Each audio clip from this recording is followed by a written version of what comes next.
Permeable pavers can become clogged with sediment and organic matter over time, slowing the rate at which water drains through the system. To avoid clogging, regularly use a broom to remove debris, trash, or leaves from your paver system. If you see any weeds growing in your system, use your hand or garden fork to remove them before they spread throughout your system.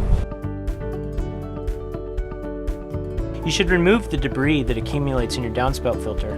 A clogged filter can reduce the performance of your permeable paver system. A clogged filter may cause backup issues and reduce the performance of your pavers. Avoid storing soil, sand, leaves, snow piles, or construction materials on or near your permeable pavers at all times, as they can easily clog the paver surface. If you have trees, plants, mulch, or soil surrounding the pavers, be sure to inspect and sweep them frequently, especially after heavy rains and during the fall months when sediment accumulates the most. A key action to ensure the long-term performance of permeable pavers is to use a shop vacuum twice per year to remove the sediment from the gaps between the permeable pavers.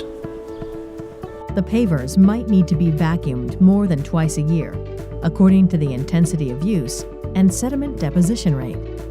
In addition to this, you can also use a high-pressure garden hose or power washer to clean your pavers as long as they are held at a 30-degree angle.